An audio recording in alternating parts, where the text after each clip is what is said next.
In the wrestling world, the people are represented by two separate but unequally important groups. The wrestlers and bookers, who literally do all the hard work, and the fans, who endlessly nitpick and overanalyze everything they do.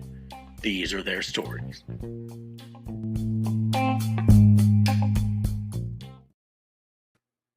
Welcome to Raw and Order, the wrestling booking unit, the only wrestling podcast on the planet that didn't fire some of its talent this week for no reason.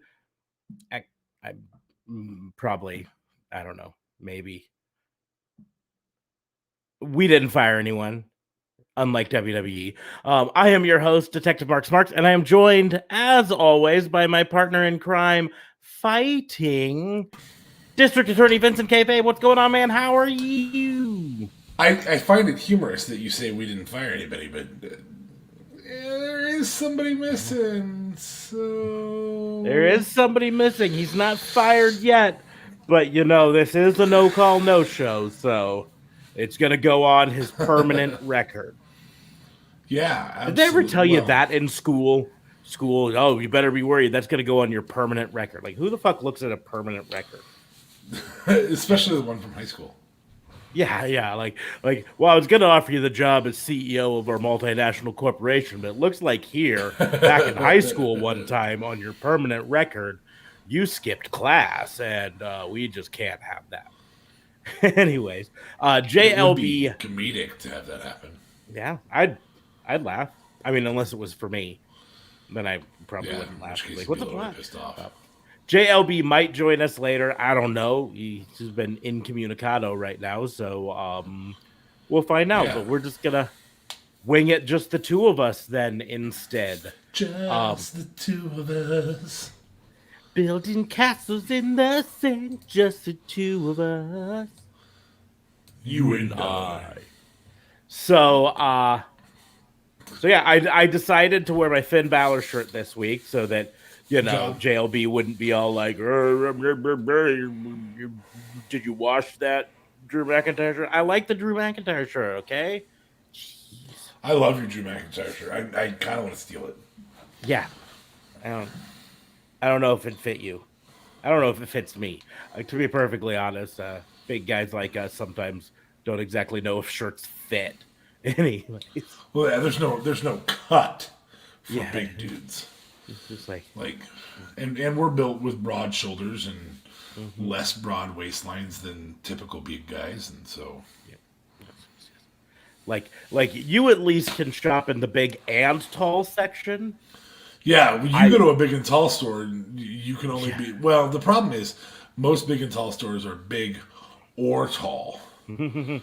And so I'm not quite big enough to be big.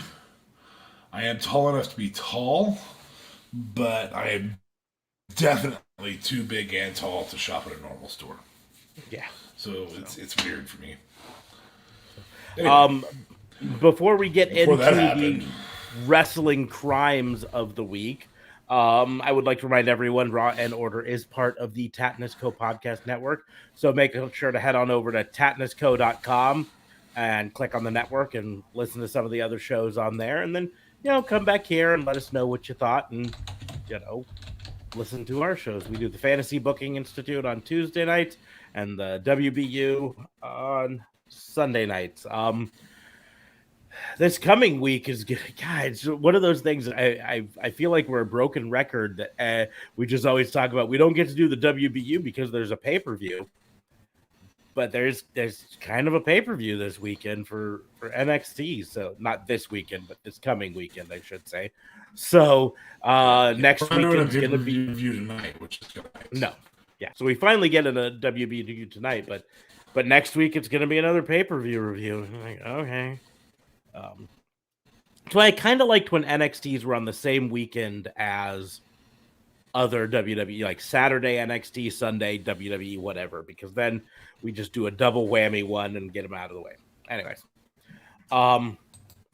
but we will go ahead and get into the crimes, and I, as always, open up the floor to my co-host to see if he wants to go first or if he would prefer me to go first. I feel like when it's down to two people, that there's an obvious discussion to have, but it also feels like a redundant discussion. You know, it's yeah, I kind of want to rate which ones of these are the worst or the most painful. Yeah, that's I don't know. I didn't put any into it because I thought this was going to be another firing episode. I really did. For the most part, that's probably going to be what we talk about. I have a secondary crime to the firing, but the firing's going to be probably the main topic. So this week again, I mean, at least we can say WWE maybe sort of listened to us and thought, hey, instead of doing one huge round of firings this year, we just trickle in smaller rounds of firing, every week or so. But this is another one of those weeks where suddenly we got a bunch of firings this week. So this week was actually tougher because it was some big names this week. On previous weeks it was often just some NXT people or something, but this week, we had the biggest name. We'll just get him out of the road first, is Braun Strowman, who a month ago wrestled in a WWE title bout on a pay-per-view main event. Yeah. And is now Gonzo. And that's just a little crazy just to think of that there. But yeah, like Santana Garrett. Go ahead. They have these conversations. There's some very, very serious conversations. A lot of stuff. And by recently, I mean the last year. He had the bout with this last 18 months. He had the bout with Tyson Fury. Which is a huge deal. Like, that's not something you throw when you have sport crossover like that. It was a big deal when Big Show and Mayweather did it. Those types of crossovers have been a big deal. You have, obviously, he was the champion in the last 18 months, WWE champion. He had a feud with Bray Wyatt. Just was by everyone, but it was a horrible match. It wasn't like, oh my gosh, like it wasn't in the Wyatt category. Probably it wasn't. What's the one in Kansas City? The what is it called? The Doll's House Horror match. At this juncture, I'm trying to figure out exactly what's going on. It does not make sense. I know that there's talk of Brock Lesnar for Bobby Lashley. The really screwed part is didn't they just retire Blackwood? Okay, sorry. You're breaking up a bit on my end. I don't know if it's going through on the live stream, so. Okay. Let me move my mic here. But didn't they just rehire Aleister Black's wife? There's reports, but in reality, yeah, you're not breaking up so much here now. I don't know what's going on. But, okay. She was visiting the performance center. Yeah, it might have been something with the echo cancellation. Was good thing. But so she was visiting the performance center. There were rumors that she had re-signed, but it's never been confirmed one way or another. I would bet she was visiting for some other reason, and Dirt Sheets jumped on the concept of she's trying to re-sign with them. But we don't have any confirmation. So Zelina Vega, as far as we know, is still not with WWE, which is fine because her husband now, Aleister Black, is now not with WWE. Not with WWE. And I would contest that's the biggest potential star. Ruby Riott is a huge one, and to keep Liv Morgan. So, yeah, I don't know what the concept is there. So the full list of the ones this week was Aleister Black, of course, Braun Strowman, we already mentioned, Ruby Riott, Buddy Murphy, Lana, and Santana Garrett. Now, Santana Garrett, we in a way kind of understand. She was on NXT, and apparently about 6 months ago, because wasn't she for a short period of time in the Robert Stone brand? Or am I thinking of someone else who was in? It might have been her. There was a couple short-lived people between Chelsea Green and Layla. Yeah, and that was the deal. It was Leah. Yeah, there was someone, and Leah, that's it. I thought it was maybe I'm remembering wrong, that she joined it and she was there for like 2 weeks and then she disappeared, and it's because she was apparently called up to the main roster, got up to the main roster, and then they were like, "No, we don't have anything for you." And so she's been just sitting around and catering for the last 6 months, doing nothing. And like, I don't have like memories of Santana Garrett's thing wrestling, so I don't know if she was a big talent or not.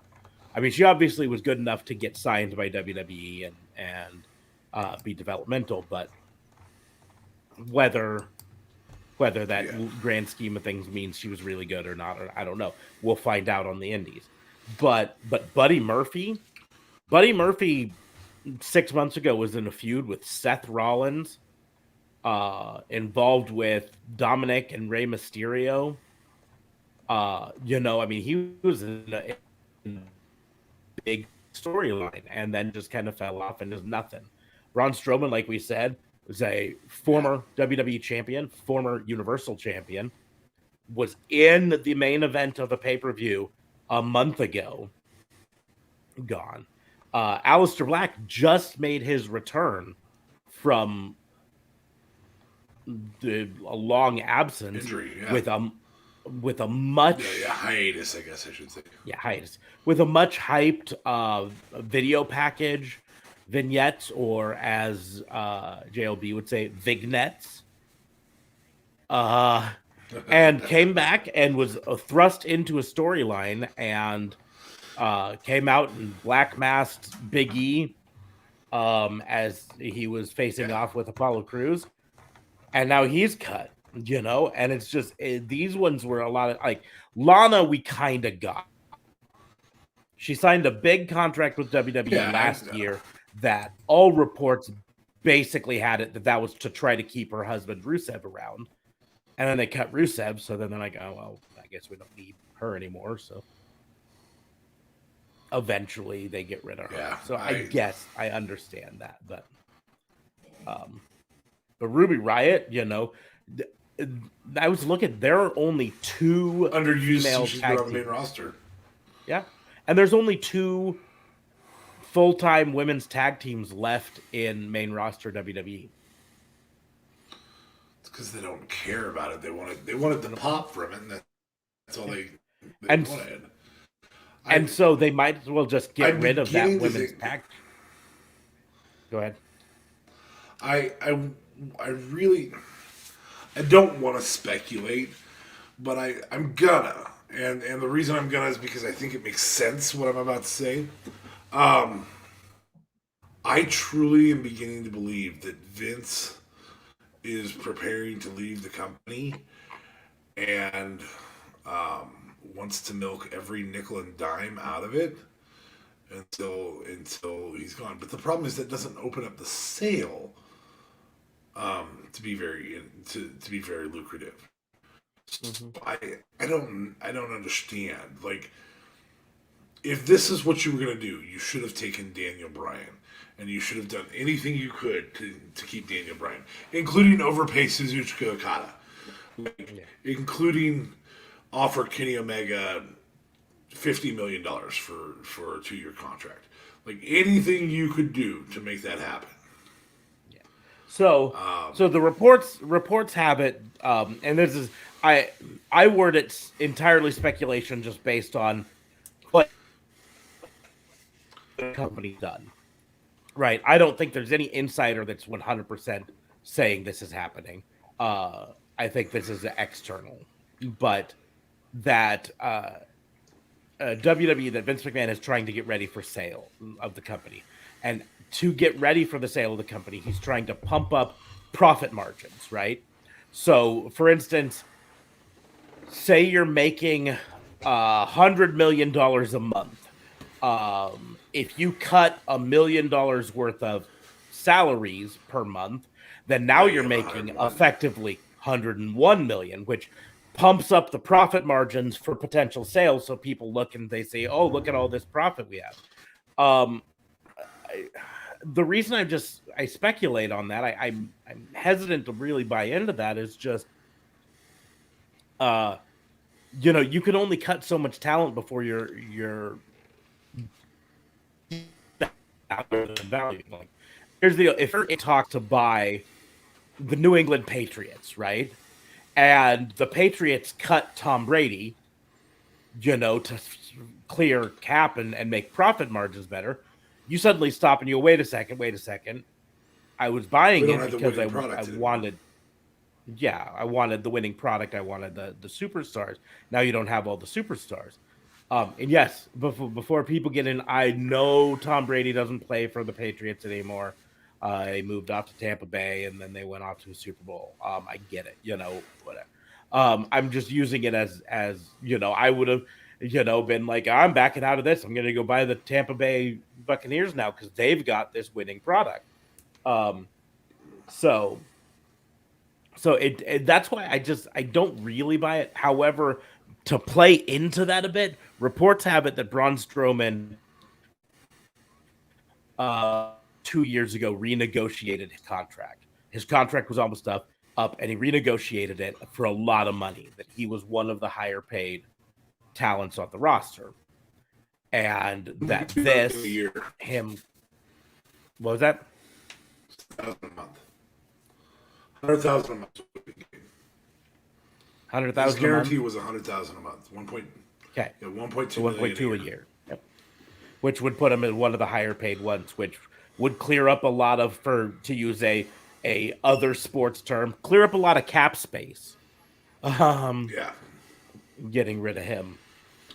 I don't want to dog on Strowman. It's just the problem is, if you don't wean these people out of a title perspective, you're cutting the guy who was just in the title match, who's just in this triple threat.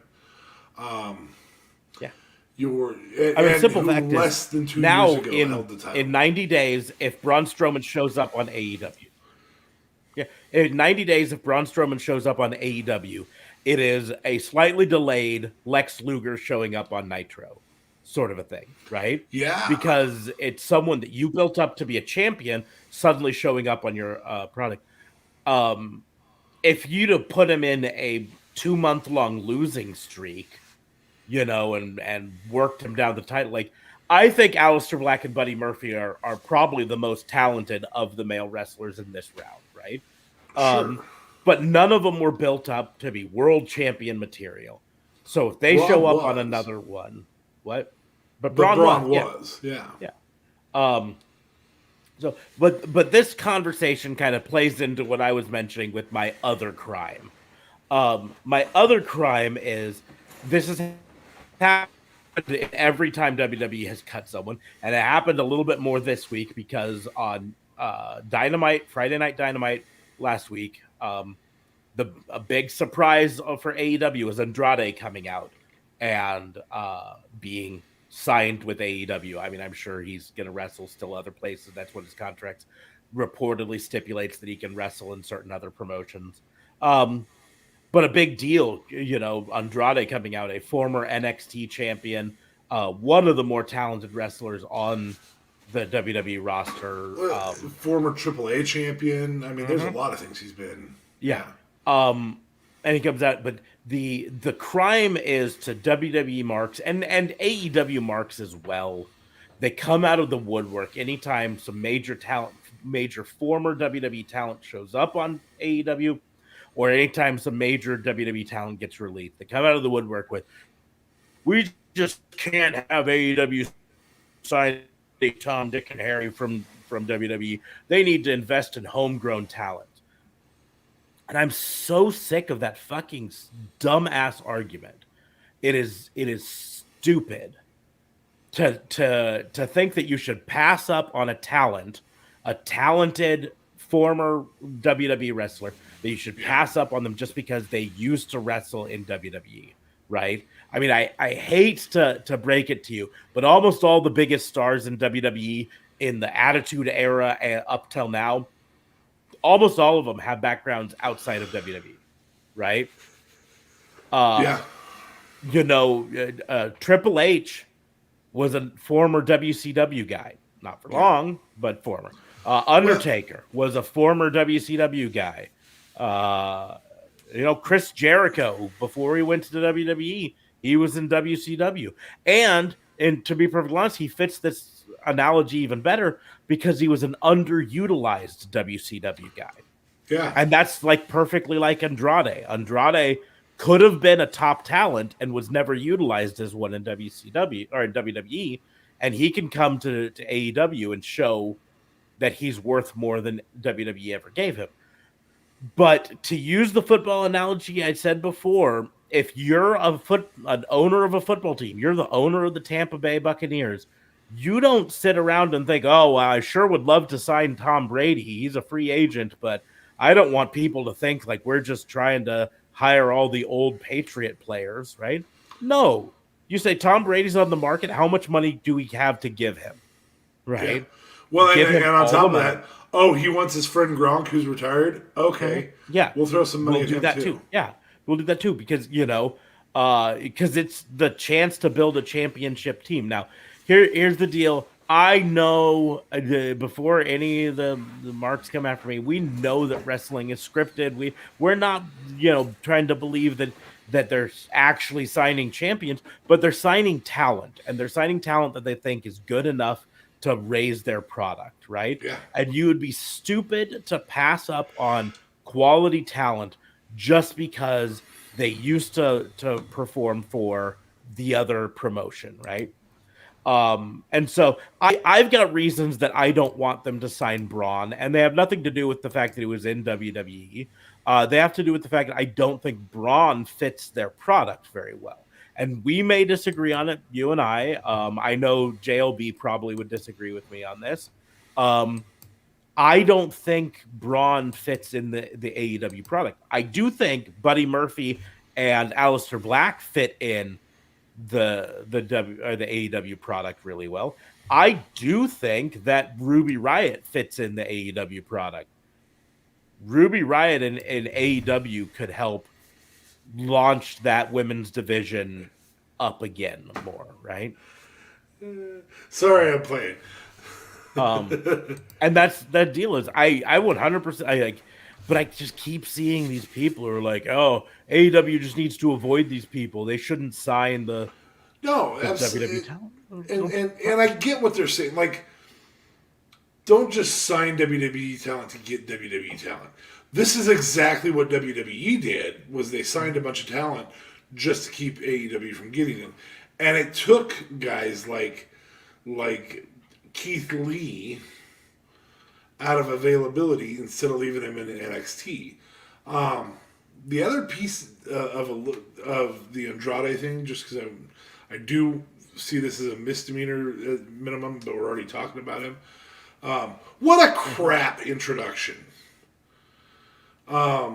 Smarks watched it live. I did not. Yeah, just as a whole. Just as I don't. So Smarks watched it live. Said, you know, El Idolio showed up, and I knew who he was talking about immediately. And I'm like, all right, so Andrade's there. I was still busy doing other stuff, so I get this text message, and JLB's like, don't do a spoiler. Well, Smark's exact response was vindication when I said, I don't know if you can call that a spoiler when I watched it, because it was like, maybe. He's a big star. He's a big star, but that was the weakest introduction they've done. Like, have him come straight into a feud. Have him attack Cody. Yeah. What a great match. I think they're gonna play off the feud because he's got a match coming up for the AAA Mega Championship that Kenny Omega has. So I think they're gonna try to put him involve him in Kenny Omega and stuff. Okay. To ramp up for that. However, I get it. Andrade doesn't speak English as well as native, right? His English is a little bit broken, a little bit less, presentable. I get that. His promo was fine. His promo, but the I get the idea. Part of that promo is, excuse me, you want to talk about, you want to start throwing bones at people for using crap from WWE. Yeah. That's the bone you can throw. Yeah. Excuse me is garbage. It was good in WWE. It's dead now. You notice Jericho doesn't come out every single week and go, "You just made the list." Yeah. It was great when he had it, and if he brought it back once or twice, it'd be fine. Yeah. He doesn't say, "Welcome to Wednesday Night Jericho." Because here's the deal. Excuse me, was a gimmick from WWE that came out of a storyline in WWE, right? So it's referencing something that doesn't exist in AEW. And then she says, excuse me, unjustifiably. Like, there's no reason for it. But the biggest thing is, like I said, I get the idea of giving Andrade a mouthpiece to help get past the fact that he doesn't speak English as well as some others. But here's the thing, right? You have better mouthpieces. You have Alex Abrahantes, who currently has been being the mouthpiece for the Lucha Brothers, Penta and Rey Fenix. That's already his gimmick, is being the mouthpiece for someone who doesn't speak. Have him create a whole stable of this, right? You actually have a heel stable, which Idolo is a great heel. Yeah. You have a heel stable about to lose one of its primary people to a tweener turn. With Taz, and Taz would be fantastic with Andrade. Yeah. So I don't know what they're doing. It does not make sense. So to that particular one. To go through the list to give reference to, you mentioning we don't want AEW just to sign any former WWE just because they were in WWE. Here's the list of wrestlers released from WWE this year. And we can go through, and I guarantee you on most of them, we're going to agree as to whether or not AEW should go after him or not. So, okay. Lars Sullivan. No. Right. Steve Cutler. In fact, GZW could go after, or CZW. GCW. Impact. I mean, these are ones. Any of them should do it. These are ones I just don't think AEW should go after. No, Lars Sullivan's a horrible, and there's a lot that shouldn't go for Lars Sullivan. Triple H shouldn't. But Steve Cutler. No. Andrade, they did and they should have, right? Yeah. Samoa Joe, they 100% should go after him. As a player coach, as a guy who can have a match, but he can also coach. Yep. Or commentary or whatever. Mm-hmm. He'd be a really good Mark Henry-esque role. I think Mark Henry's got some matches in him if they want. I think they're probably going to use him similar to kind of a lighter weight Sting, and I say lighter weight in the fact I think Sting's going to be back as a relatively regular wrestler. I think Mark Henry's going to be maybe a 4-match a year sort of a thing. Get involved in some sort of gimmick, help put over the young talent sort of thing. Yeah, absolutely. Continuing on, Mojo Rawley. No, he can go to Nobody Impact. Should pick up. No, I'm fine with him going into Impact to become cannon fodder. I don't care. Well, son of a bitch. I seriously thought it was going to be JLB that got fired, but it sounds like it's going to be fucking you. Billy Kay. They 100% should go out. Should and hopefully have. Yeah, and in relationship, Peyton Royce should go out. Hopefully have, especially if they can get both of them at the same time. Yeah. Even if they don't have a women's tag titles, they can introduce it. Because God knows WWE doesn't give a shit about it. Yeah. Yeah. In fact, that can be their whole thing: is introduce a women's tag title and say, "Oh, and by the way, we're gonna make sure to care about this title." Nudge, nudge, wink, wink. Say no more. Wesley Blake, nah. I mean, he's okay. I think he could be good support. Maybe in Dark Order. Yeah, I don't think we necessarily need more right now for that. And just like Steve Cutler, nah. I mean, they could reform a tag team together and go to Impact. Forgotten Sons. Yeah, the Remembered Sons. Bo Dallas, maybe, but he's not signed. He's not signed. There's somebody that we think could, and he's not signed. So you've named what, 2 that they actually have signed so far? So far, just the one, Andrade. I did skip Big Show because he wasn't actually fired by WWE. He just let his contract expire and then and he's commentary. So that's a non-performer. Yep. So it's much like Mark Henry. Yep. Kalisto, no. Tucker, no. No. Right. Chelsea Green, 100% yes. Go after her. They should, but they haven't. Yeah. As far as we know, they haven't. She's still under a no-compete, so she very likely could show up at GC or GCW, mostly because that's where Matt Cardona was at. I mean, he's an Impact and GCW. Just showed up. And did you see the whole thing with that? Though. What? Where you call that Mox?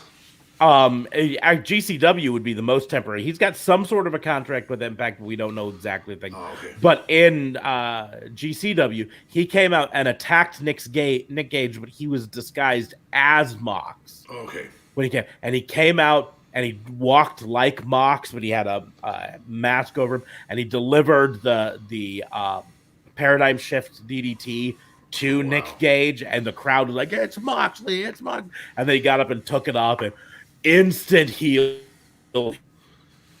That's awesome. We've never instantaneously the entire crowd was against him. I don't recall a time that we've seen him be a heel. So that's So it was absolutely brilliant for him to do that. So, but I wouldn't be surprised to see her in Impact or wherever he's at. I also, again, wouldn't be surprised to see her in AEW just because she's super talented. She would help elevate that women's division. Speaking of Mickie James, kind of like you were saying, wants. Yep, anywhere she wants. And like in AEW, player coach, just like you were saying with Samoa Joe. She 100% can be the person who comes out and takes be the Sting for some up-and-comer female. They could be knocking on the door. So I don't know if you watch the socials at all. I would not be surprised at this juncture to see Charlotte go. This is... Okay, you're going to have to repeat. You broke up there. Sorry. I would not be surprised at this juncture to see Charlotte go. Charlotte leave.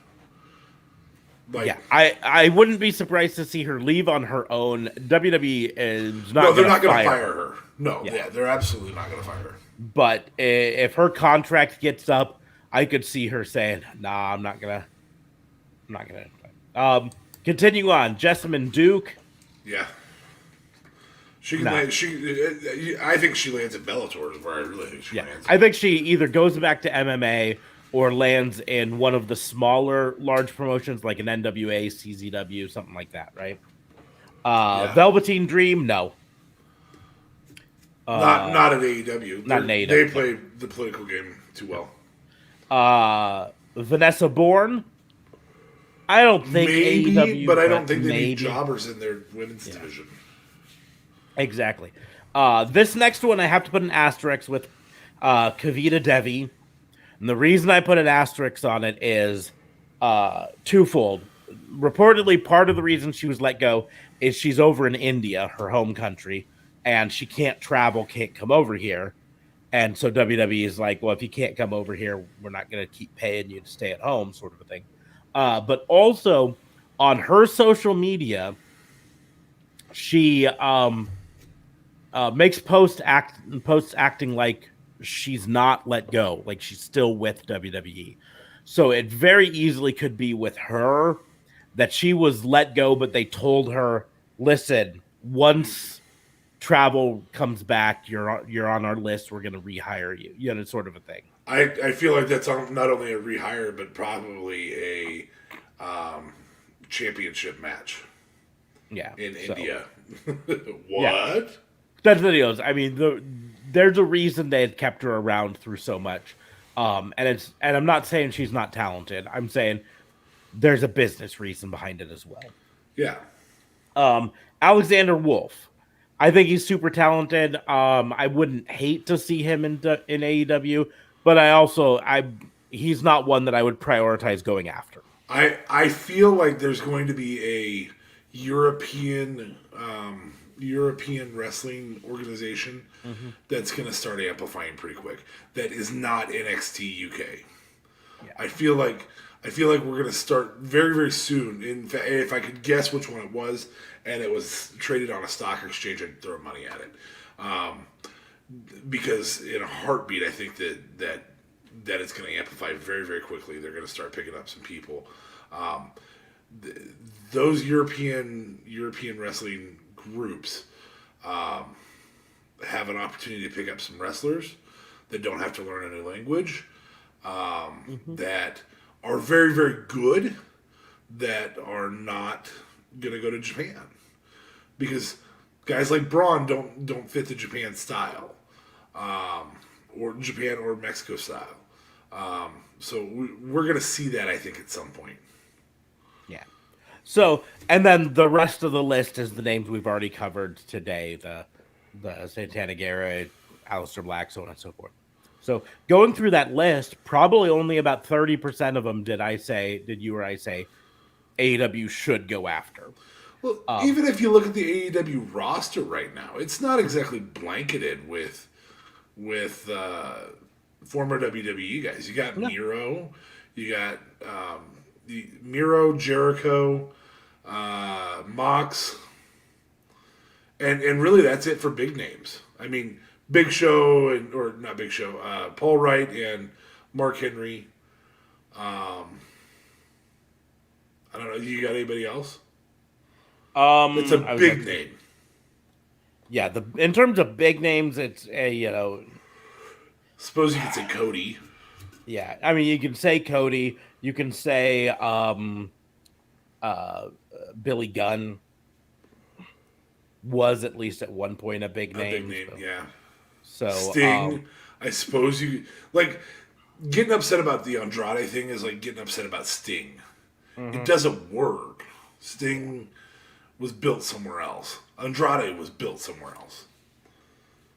So, I mean, even just, I'm not even going to limit myself to big names. We're going to go down the list here, alphabetically. That's on Wikipedia. Andrade is the first one, brand new there. So, Billy Gunn, Cash Wheeler and Dax Harwood, former FTR. Built somewhere else. Yeah, but but that's the problem with these WWE marks who say this, or these AEW marks, these wrestling marks, is they don't understand that even some of the biggest names in WWE got their start someplace else, right? Yeah. So, Chris Jericho, they say, oh, he's a former WWE guy. Is he? Well, he's actually a former ECW, WCW guy. And really, he's a former New Japan. And Japan Pro Wrestling. Yep. Ultimate Japan. Yep. Christian Cage. Yes. He's an ECW WWE, so I'll give him that. But Christopher Daniels wrestled a few times in WWE, but I wouldn't call him one. Cody. AEW doesn't exist without Cody. You can't really take that away. Yeah. Dustin Rhodes. I don't think he's a WWE guy. Yeah, well, I mean, yeah, because he got his start in AWA, WCW, Eddie Kingston technically wrestled at some point in WWE, but I wouldn't call him a WWE guy. No. Frankie Kazarian's a TNA guy, so are you saying, oh, they're just stealing the best from TNA? That would work. Moxley, former WWE guy, I guess. Lance Archer at one point was in WWE, but I wouldn't have ever called him a WWE guy. I mean, at this point, you'd have to look at Luchasaurus and say, well, yeah, he's a former WWE guy. He washed out of NXT. Yeah. And I don't mean that in terms of he wasn't good enough for NXT. I mean that in terms of NXT didn't know how to use him and put him in crappy gimmicks and stuff like that, and then eventually let him go because they didn't have any idea how to use him. And then he went to Lucha Underground and put on this dinosaur mask, and the rest is history, right? Yeah. Mark Henry as a player coach, we mentioned him. Matt Hardy. He's a WWE guy. Yeah. Matt Sydal, who was a WWE, but keep in mind, Evan Bourne left WWE. Was it like almost 10 years ago? Yeah, no, 10 years. It's been more than that. Not quite 20 though. I mean, it was still in the after 2000s. So, anyways, but that's the thing. He went off to other places and made a name as Matt Sydal before coming. So you really can't take that. Miro, you can give that. I don't even know you can give Christian Cage. Like, I don't know that any of us think of Christian Cage as a WWE guy. His best individual wrestling, not his best tag team. His best tag team work is solidly with Edge. But you okay? I dropped my tablet. Oh, his best individual wrestling, hands down, was in TNA. Yeah. So Pac, although here's the deal with Pac, no one knew him. Like, he was the cruiserweight champion in a company that didn't care about their cruiserweights, right?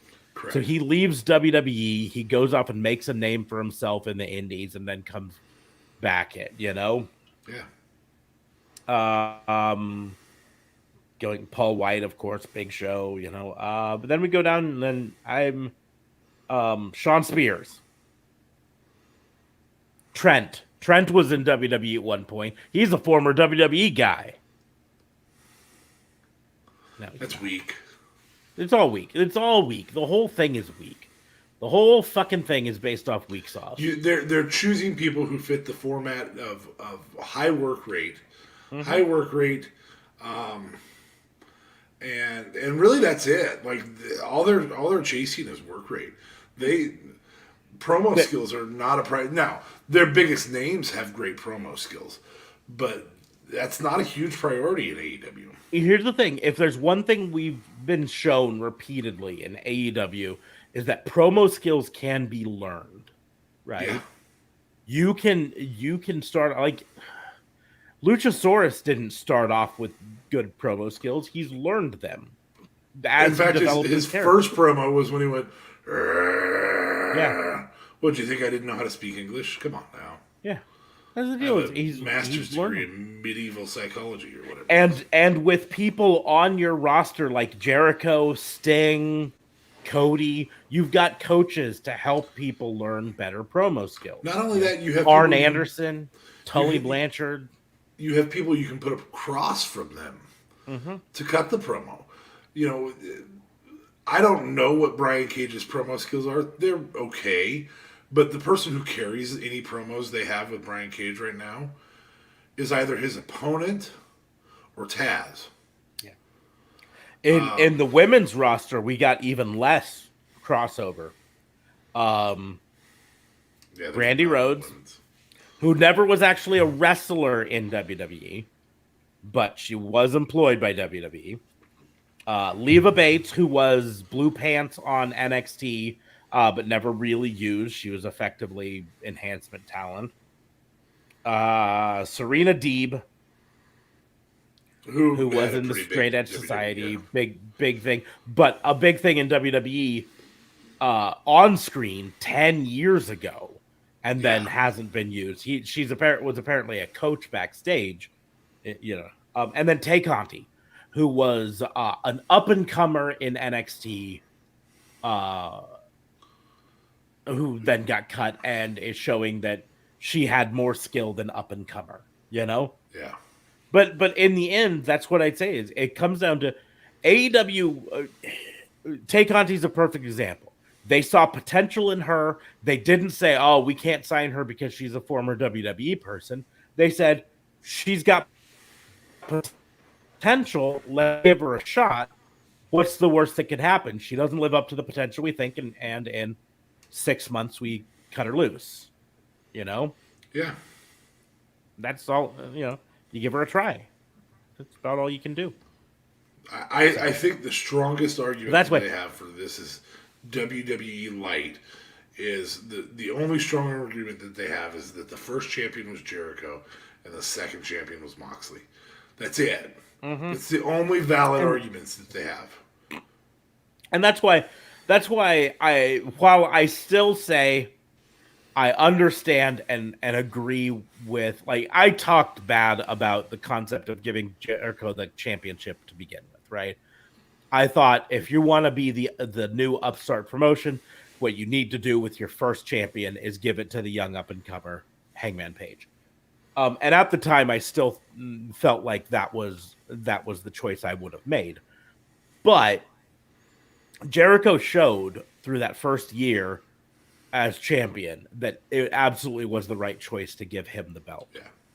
To establish that company. And so I was wrong with my I would have given it to Hangman Page, and they probably would have been fine with Hangman Page as champion to start off, but the better storyline is being told now of Hangman Page working his way back up to championship match. Is that part of a 3 to 5 year storyline being told? I feel like it is. Mm-hmm. I feel like it gave them time to build the Kenny Omega versus Hangman Page. That's still building right now. So yeah, I think that's fantastic. I think, and in the end, that's the feud we really want to see is Hangman Page versus Kenny Omega. Yeah, right. Hangman Page versus Chris Jericho was a one-off match that was fun to watch, and that would have been about it. Hangman Page versus Kenny Omega is the match that we want to happen and we want to see happen eventually. So, yeah. Yep. So that's 100% the way they need to go in the future. But that's the deal, is they made the right choice then because they knew that Jericho brought the legitimacy to that locker room that they wanted. And by having him there, it helped them out long term, and that's the way they should go. But could maybe have Kenny Omega as the second champion instead of Mox. You could make an argument there, although the simple fact in AEW, in wrestling, it's hard to pick a wrestler who was hotter with the crowd at that point in time than Moxley. Well, right? And so we frequently say things like Luger moment, Lex Luger moment, mm-hmm. or like oh my gosh, I can't believe that on the same night Rick Rude is here, or things of that sort. We frequently say things like that. We make references to those events because they actually happened and because they were actually impactful to the industry. Can you think of a more impactful thing they could have done than have Moxley show up? Yeah. And make him a title contender. Yep. Yeah, maybe had Moxley signed with WWE, I bet Kenny Omega is our second champion. Mm-hmm. And that's okay. I'll take Moxley in a heartbeat over Matt Hardy or Jeff Hardy, yeah. or any of the other. Jeff's not there yet, but there's got to be a solid belief he's going to go there. Yeah, he's wrestling on Main Event now. He's on his way out. Yeah, and I don't know that I want to see him there. To be completely frank, I think he's better suited to go back to Impact.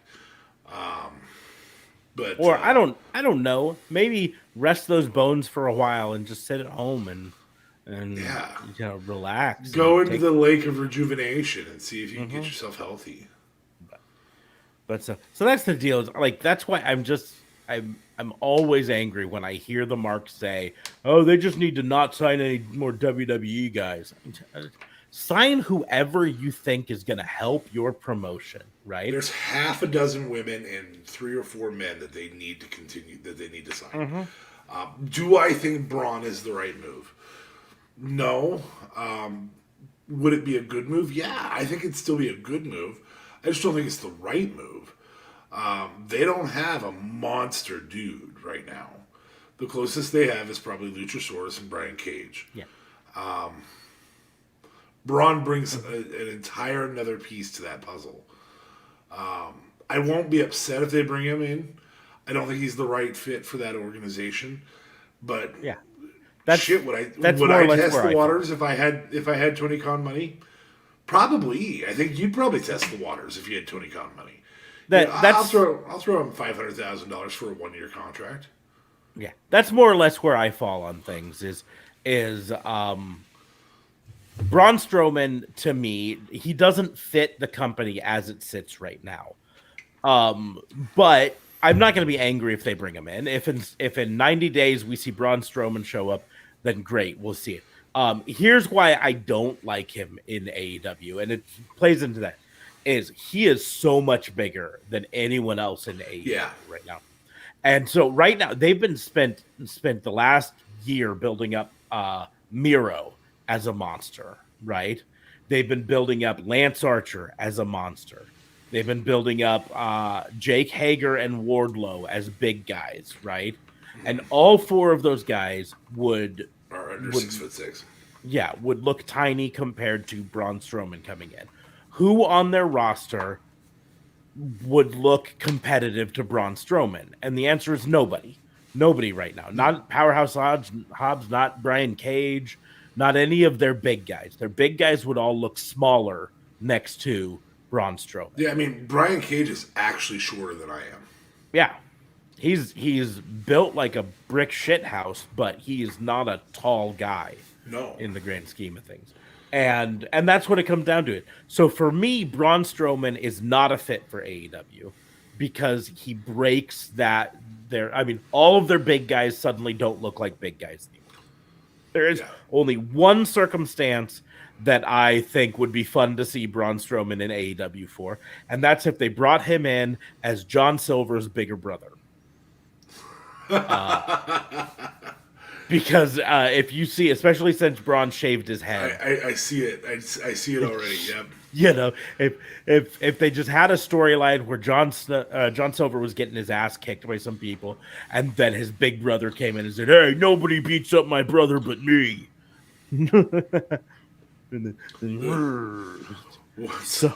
What's Strong Broman doing in the Impact Zone? Strong Broman.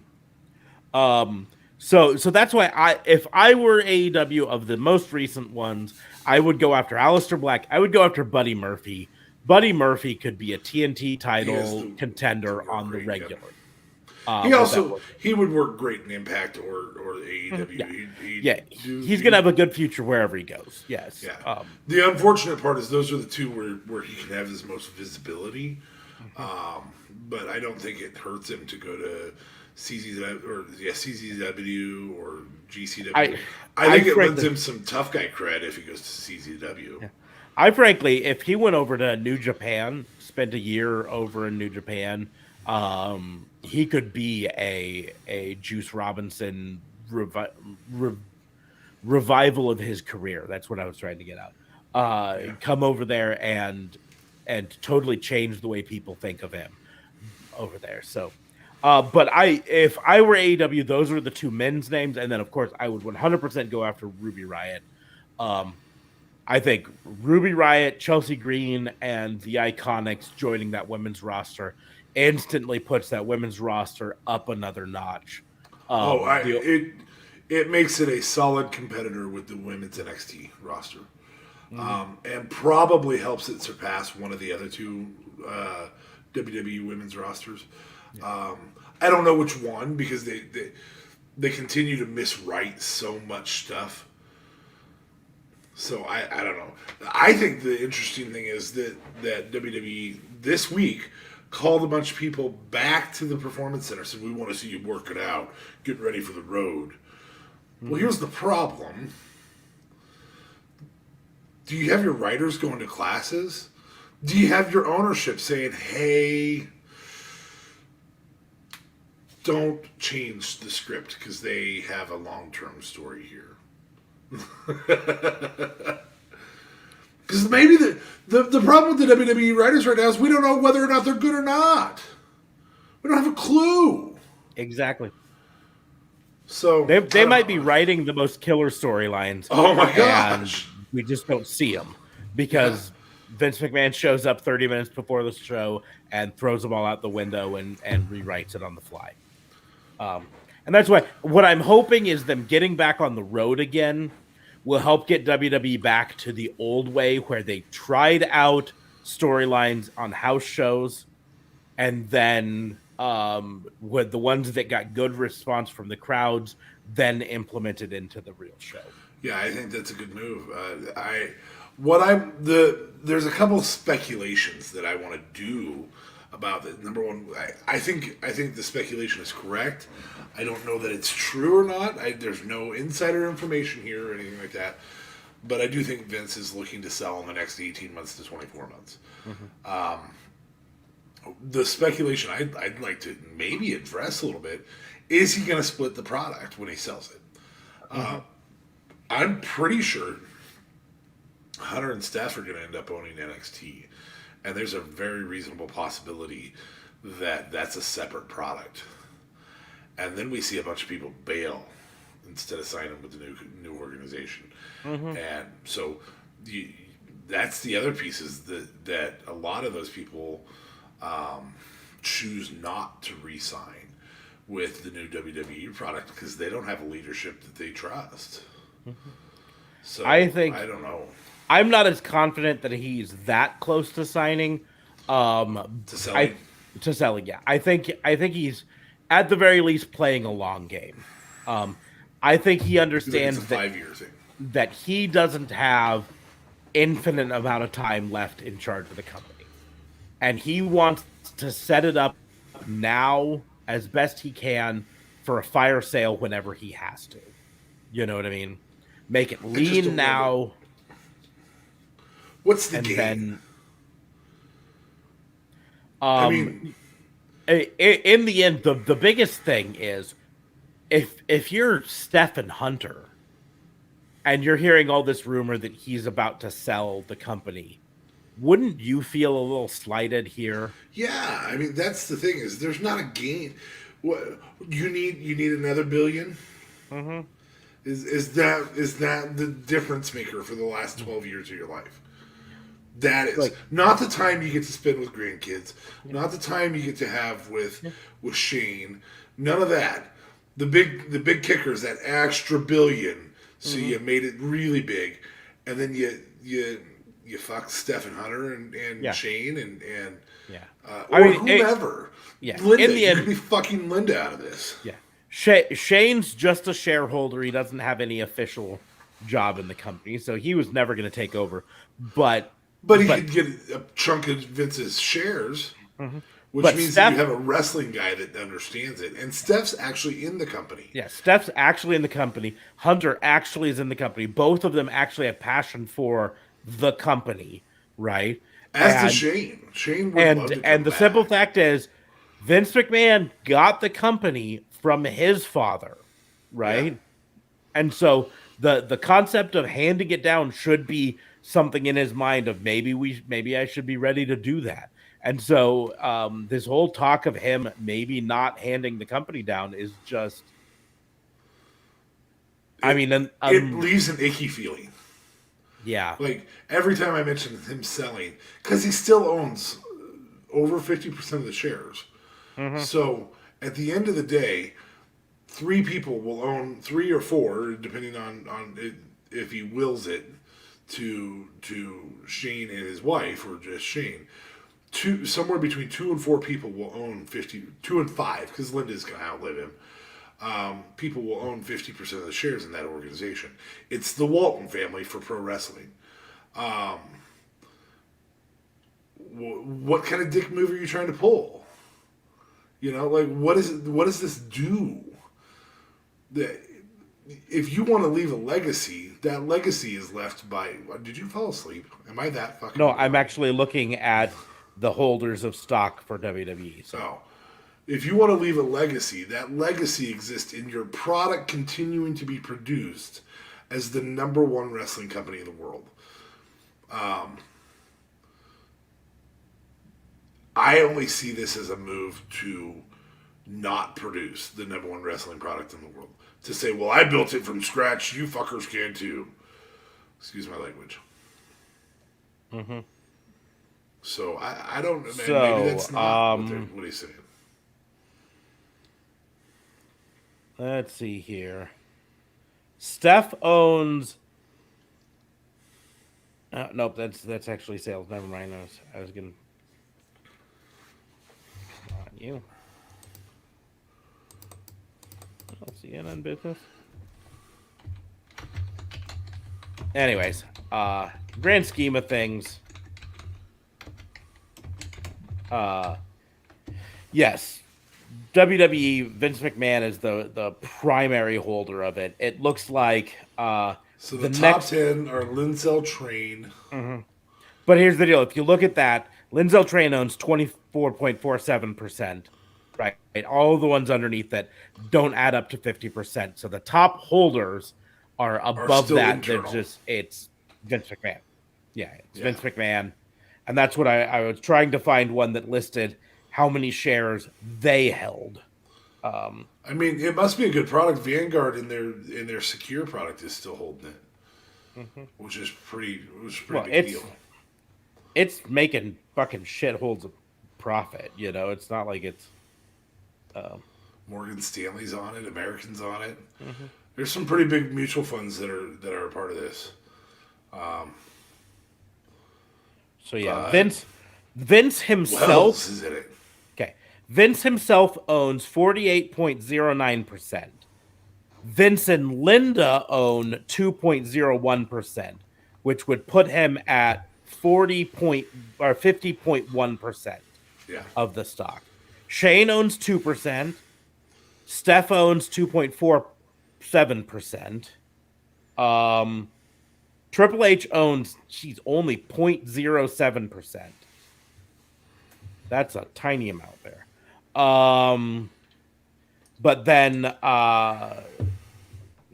Kevin Dunn owns more than Triple H. That's fucking. He's been around forever, and he probably threw money at it. Still fucking stupid.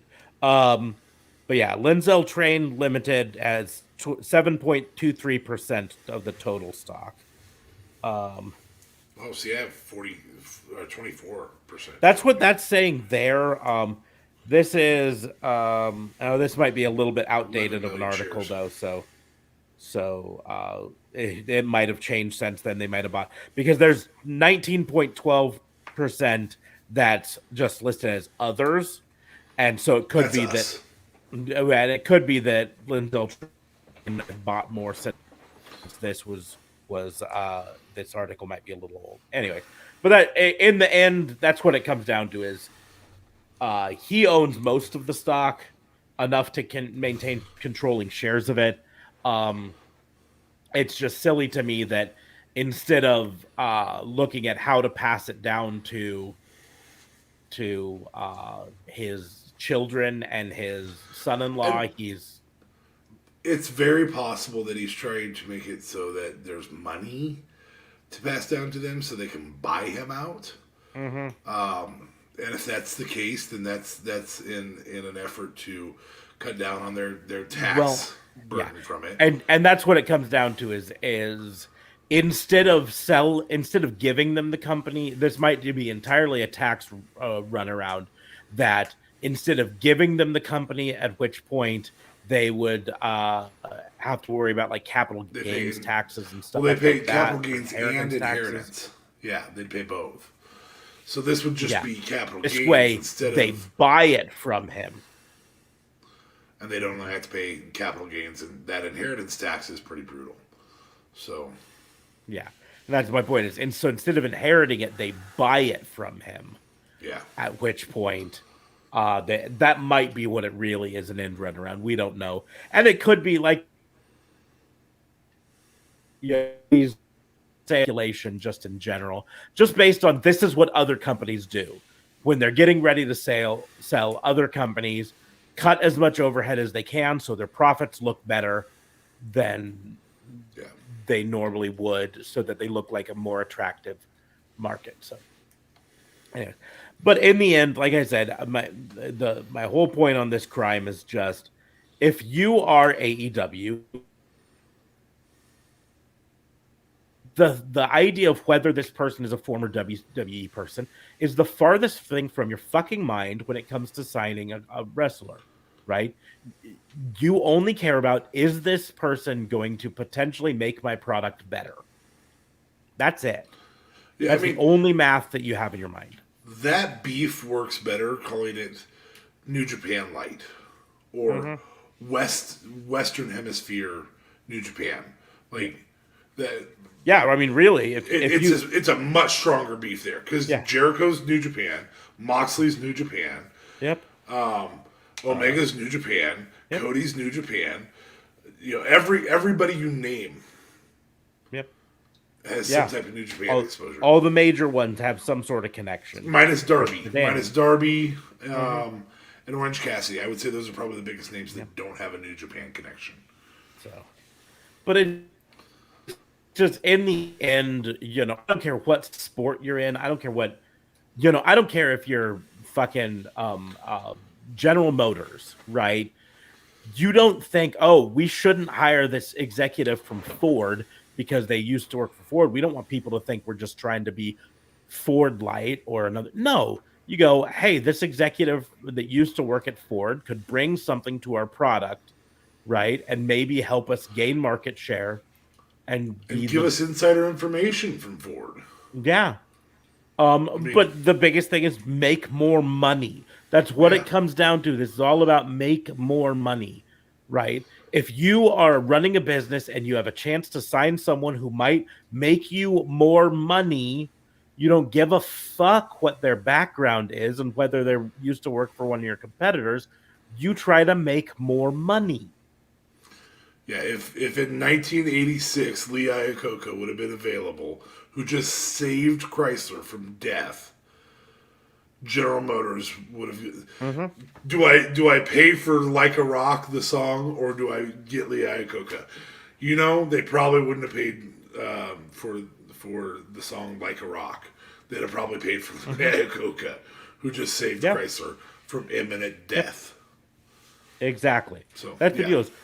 It's all about what's going to make money, right? If you're WCW in the early 90s and you have a chance to sign Hulk Hogan, the biggest wrestling star in the world at the time, you fucking sign Hulk Hogan. You don't think to yourself, oh, but he was a WWF guy. We don't want to look like we're just copying WWF. Fuck yeah. Yeah, you take the WWF. Hold on. Looks like we lost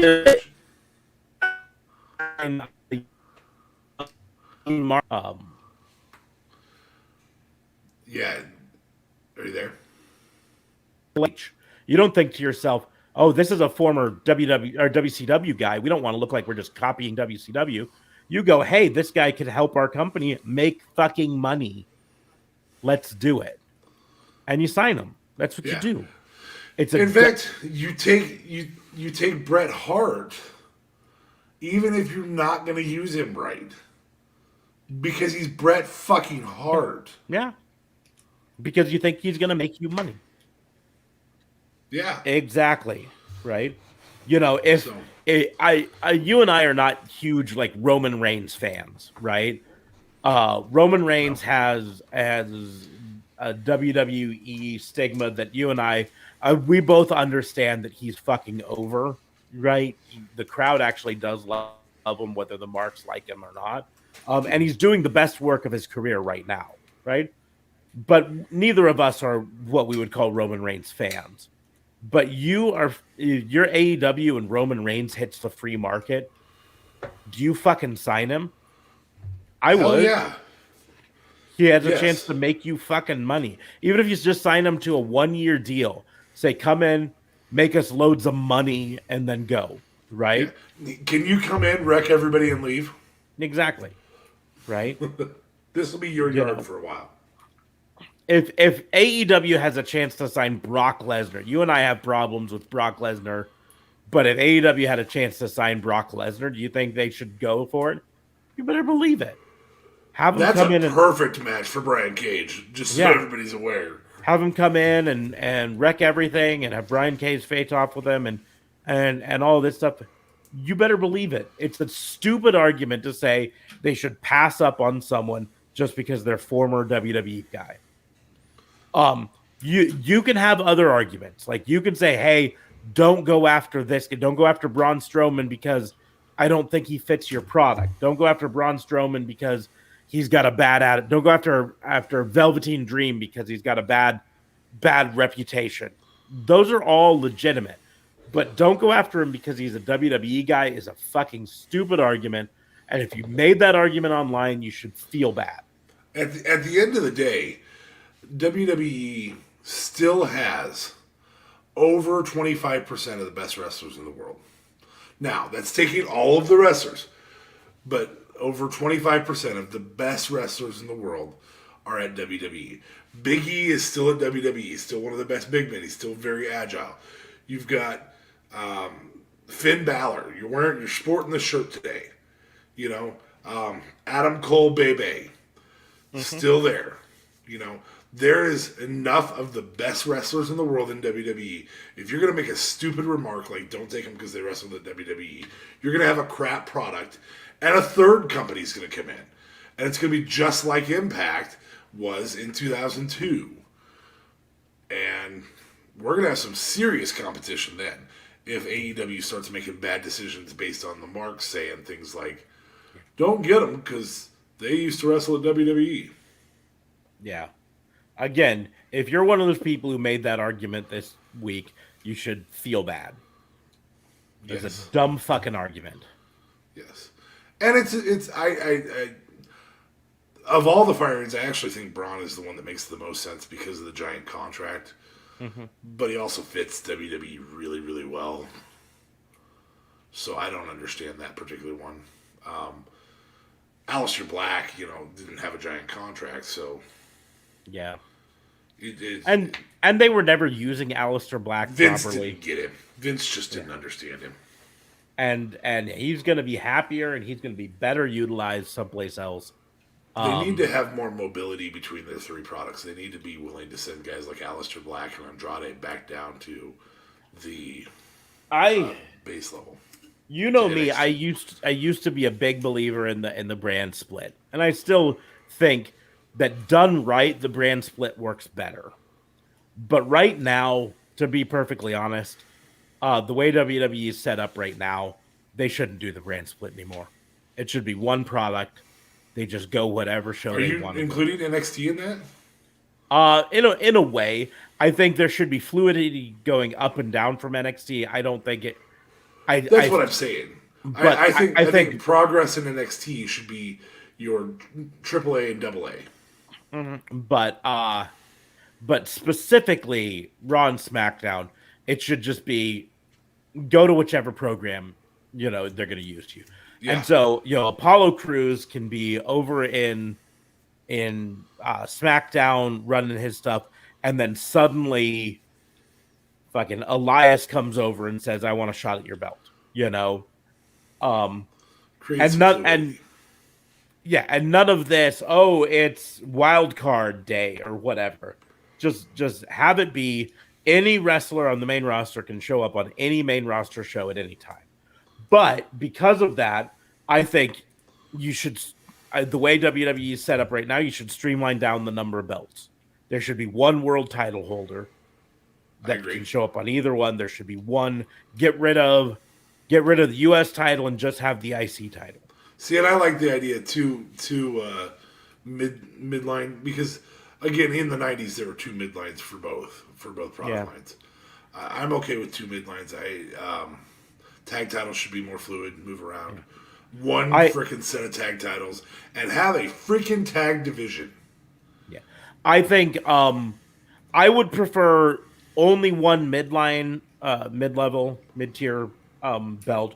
But if you want to, you can have a Raw champion and a SmackDown champion that are both under the Universal champion, right?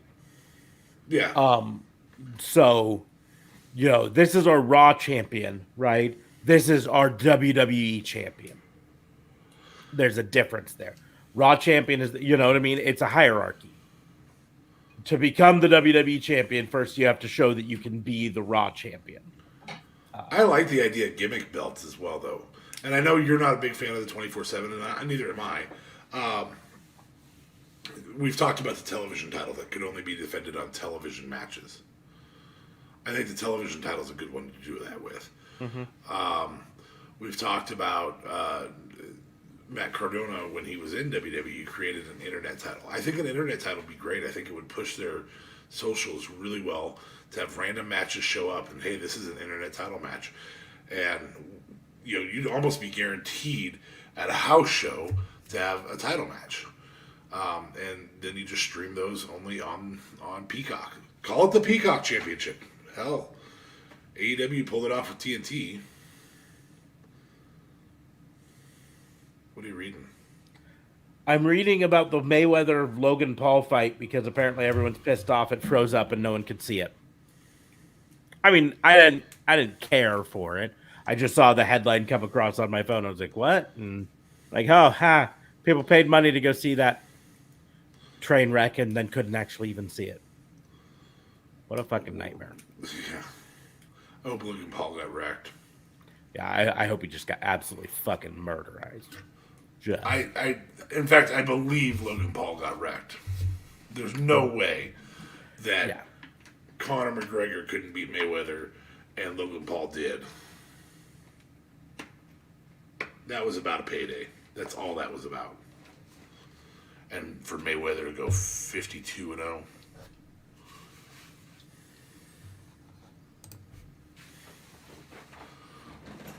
Well, unfortunately, fucking Logan Paul survived it, apparently. Let's see what the final result was. Oh, he's not dead, is what you're saying.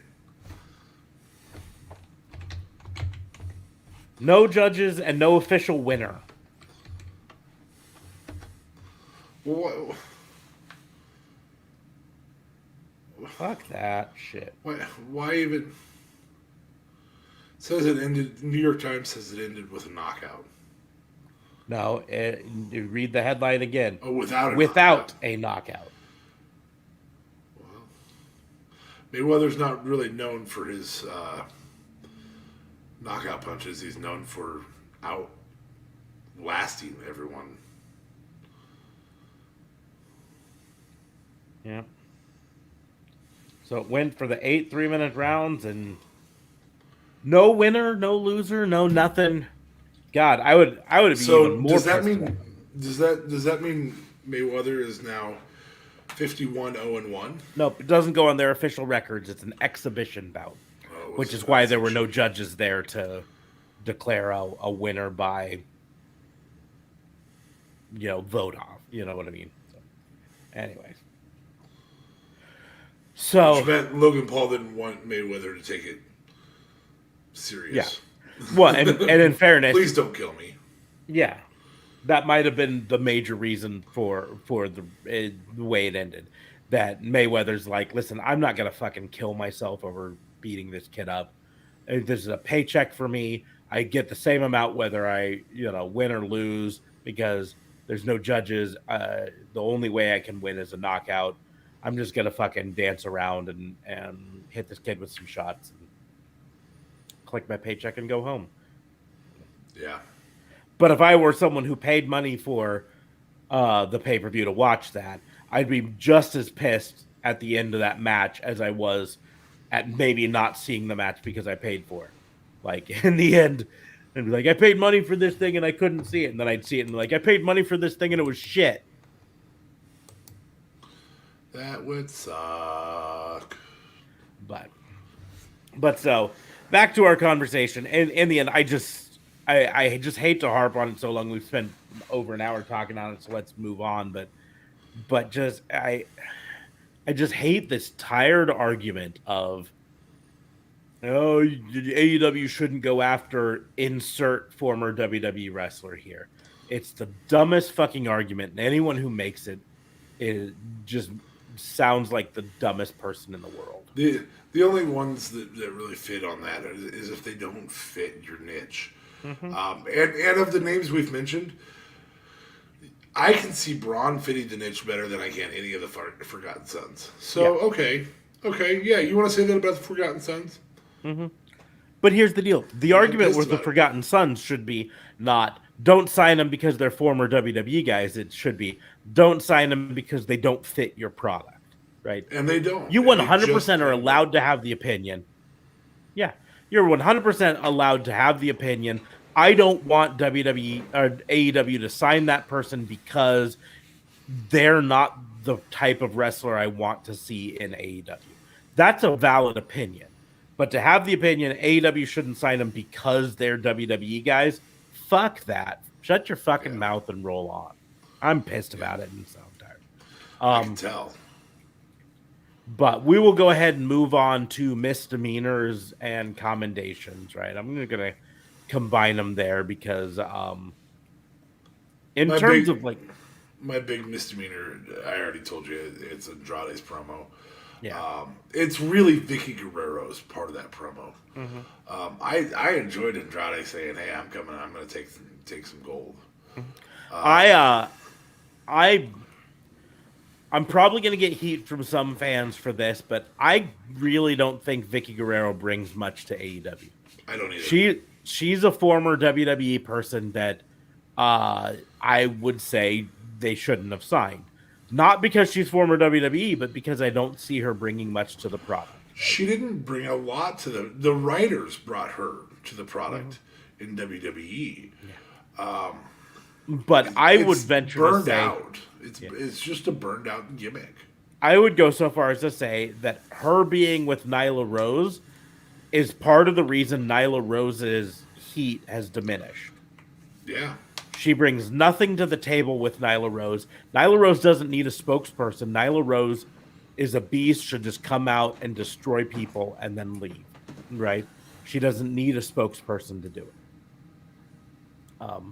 So I'm of the mindset that's probably the biggest thing there, that Vicky Guerrero doesn't bring anything to the AEW table at all. At all, right? And so just let her go. If you want Andrade to have a manager of some sorts, which, like I said, I get it. There's a reason WWE always had Zelina Vega with him. If you want Andrade to have a manager to be a mouthpiece for him, that's fine, right? Give him Alex Abrahantes, give him Taz, give him someone to be a mouthpiece. I like the idea of Alex Abrahantes because he's already got Penta as one of his things, and so you can create this for lack of a better term. I don't have anything against Death Triangle as a whole. I think it's a dumb name, but that's beside the point. I think Pac should be on his own. I think you have Andrade. You want a lucha group. Yeah, for lack of a better term. Andrade as the singles guy, and then the Lucha Brothers, Penta and Phoenix, as the tag team in the group, and then the spokesperson, Alex Abrahantes. Right? I think that makes a ton of sense there. But that's fine.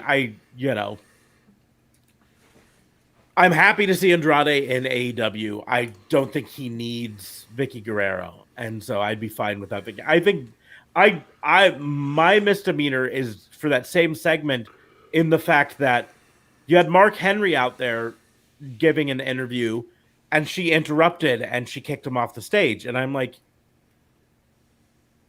if you're gonna have someone interrupt, have Andrade interrupt.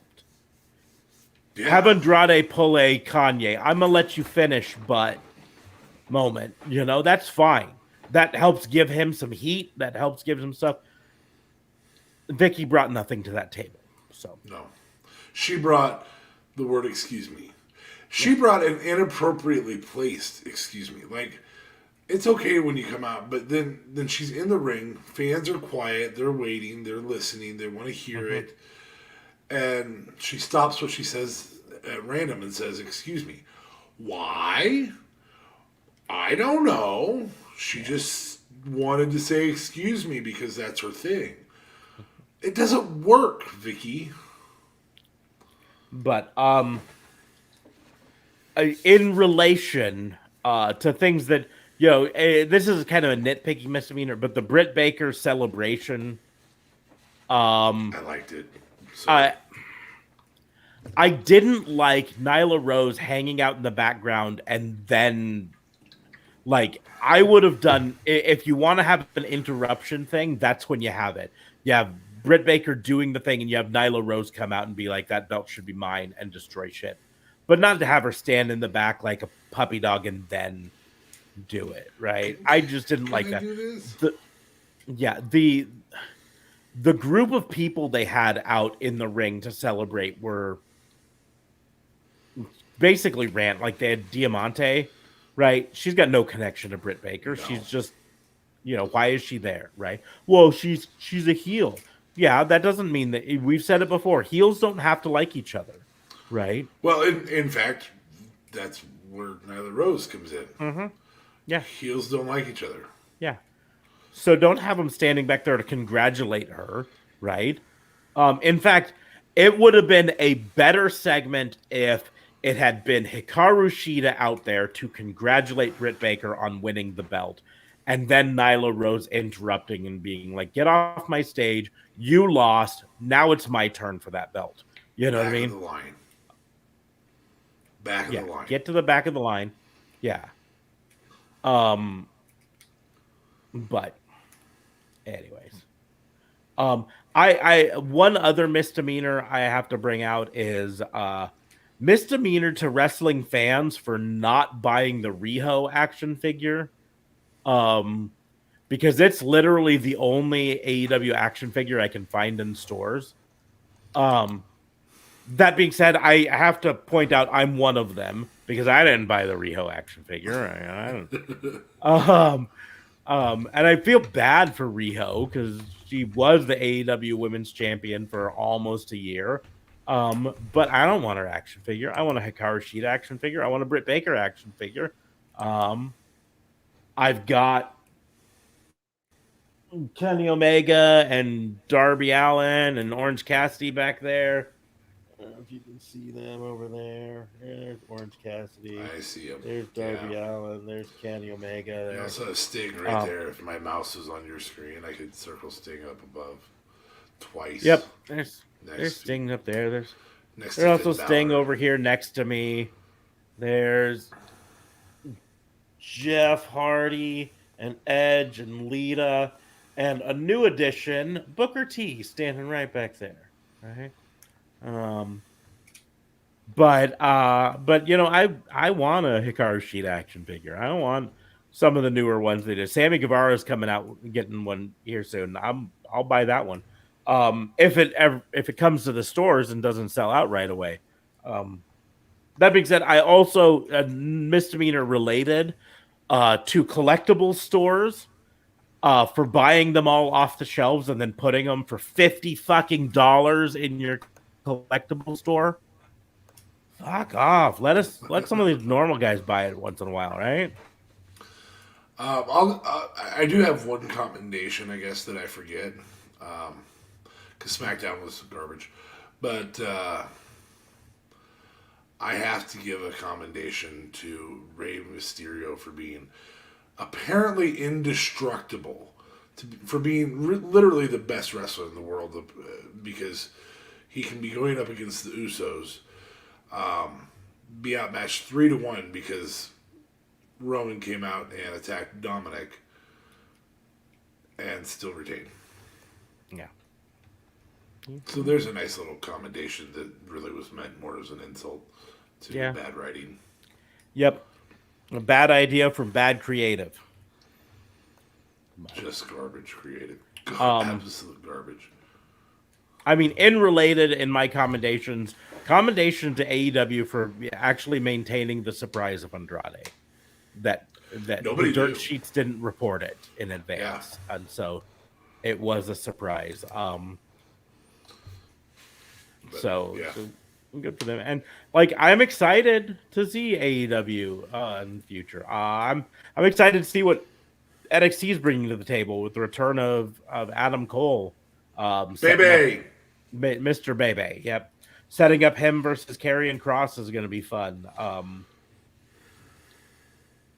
He's gonna get fucking destroyed, but that's exciting. There are like 4 ragdolls in Karrion Kross. Mm-hmm. Like, I really pray that Keith Lee comes back at the end of that match. Like, give me somebody that I can believe could beat Karrion Kross. Tommaso Ciampa. That match that he had with Kross, even though he got throttled, there's something about Tommaso Ciampa that shows grit. And it's different than Johnny Football. It's different than Johnny Gargano. Heart is different than grit. Heart means that people are compassionate about your losses. Grit means, wow, he's still standing back up. Holy shit. And I think Tommaso Ciampa is really good at grit. And I'd love to hear him say Goldie a couple times. Yeah. I want Goldie back. Yeah. But yeah, no, fucking. Also, Balor. I mean, that title picture is so freaking stacked. It's not even funny. So, in relation to you mentioning Keith Lee, something to at least talk about. Keith Lee made a very, very cryptic post on Twitter or Instagram. I didn't see this. What it was this week. Where I mean, he's been on the different social medias hinting at what's going on, why he's not on, and he wouldn't exactly say why he's not on. He's must be dealing with some sort of injury that's bigger than they thought it was, but it's a pinned tweet on Twitter. It says, I wanted to do something educational but also inspiring to tell you guys about everything since late January. Seems that's off the table for now. So with that, I will find another way to tell you guys about everything. It simply a video of me chatting with you. We'll see. So there's something going on. It sounds like he was trying to get clearance from WWE to announce it on air or something, and they killed that idea, and so now he's trying to figure out how to get the word out about it now. But there's obviously something going on. Whatever is happening with Keith Lee, we hope for the best for him because we love him. We see him on our screens and succeeding again.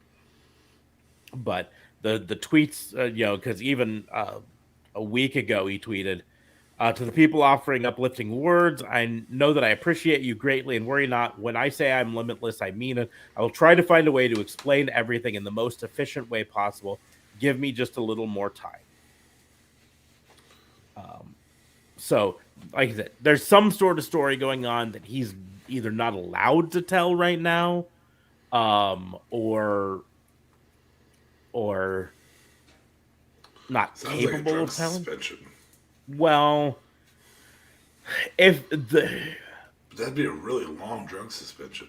Well, if you're asking me, I wouldn't be surprised if it was a COVID related thing where he got COVID while at the performance center from one of the other wrestlers or whatever, had a bad reaction to it, and WWE does not want him to admit to having a severe case of COVID for whatever reason, political reasons, whatever. That's one option. The other would be something a la CM Punk, a MRSA infection that would look bad to the WWE for not sanitizing their rings ropes enough or something, or something else altogether, a cancer diagnosis or something like that he's been battling, but the reason it's most cryptic is the way he said, I had wanted to tell you about it in this way, and now I'm not going to be able to. Which, like, again, to me implies that he thought WWE was going to give him some mic time to talk about it, and that they decided not to because they want to hide it for whatever reason. But whatever's heading you, Keith Lee, the two of us, in fact, I'll even include JLB on this without his knowledge. The three of us, we want to see you back in the ring. We want to see you healthy. So here's hoping you can beat this back and get back into the ring real soon.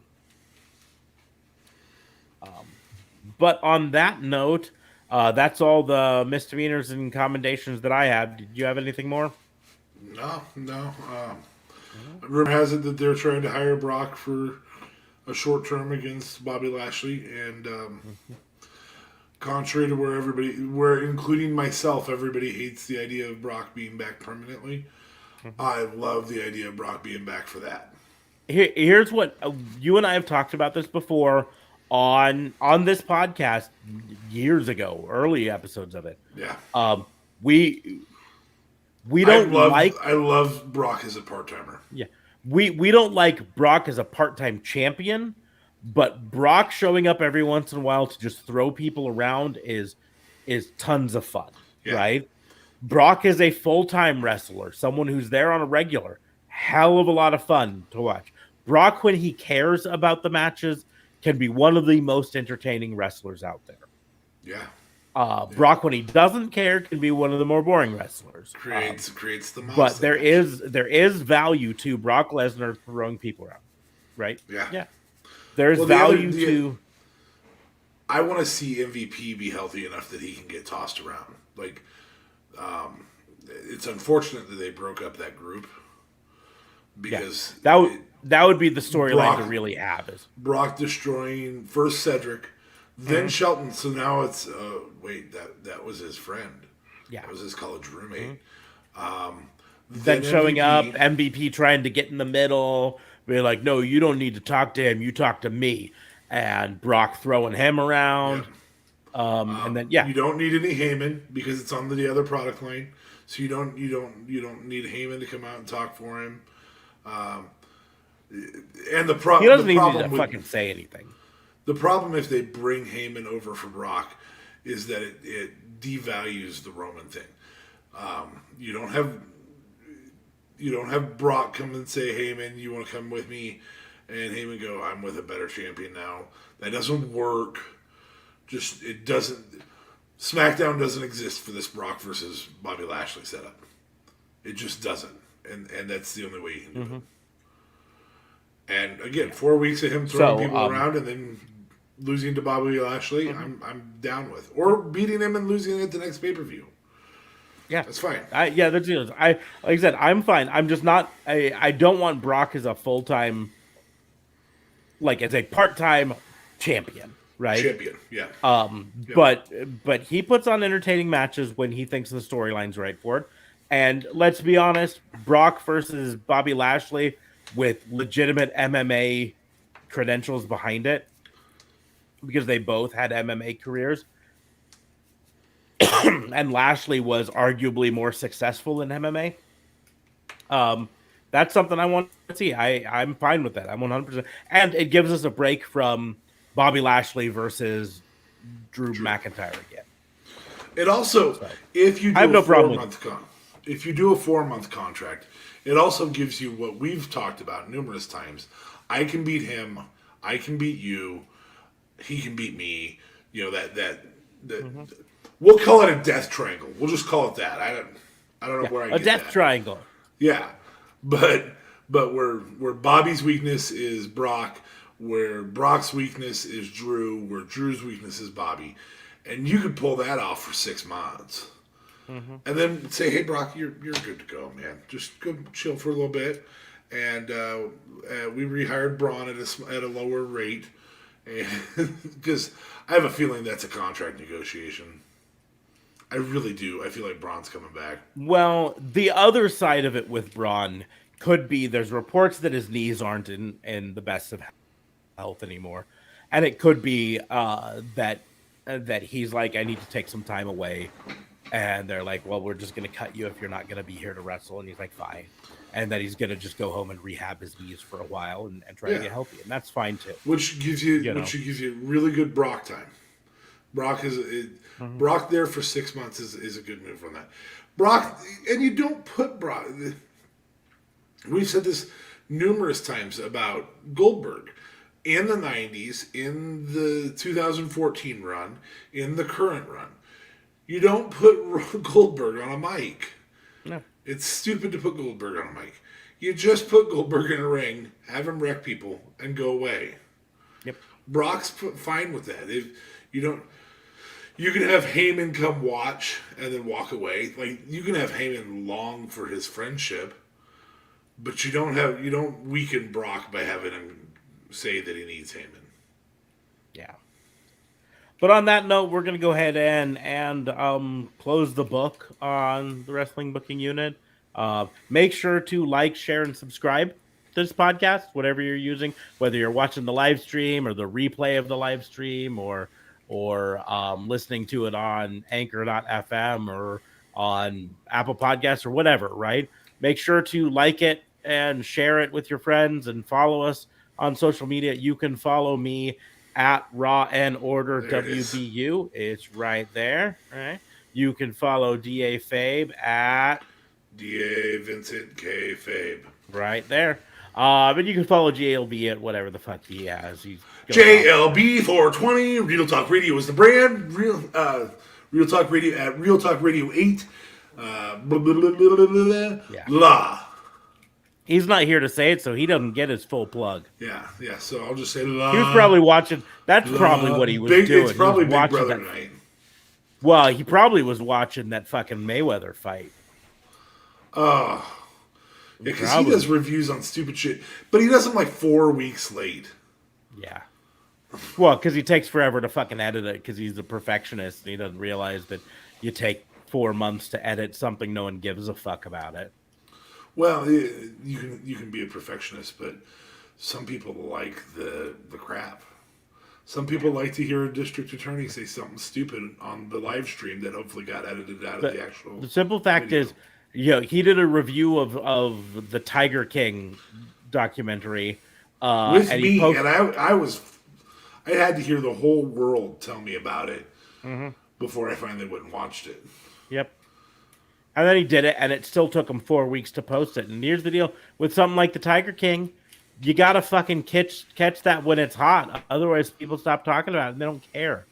Yeah, that's what happens, man. You just fucking edit it and get it out there, man. Anyways, so that is it for the Wrestling Booking Unit.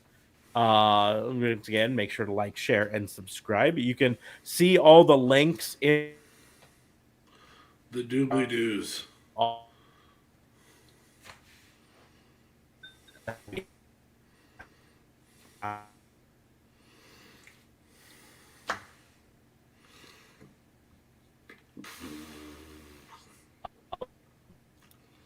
My internet connection sucks. All that stuff in the doobly-doos at the bottom. There it is. Social media. Yep, we know. We know. But you can check all those links in the doobly-doos. Social media, all of that stuff below, though. We will survive. But like, share, and subscribe. Check the doobly-doos for all of that stuff. That's Spreadshirt.com, Patreon.com/Raw and Order WPU. But thank you all for listening. We will see you. You can also get one of these cool.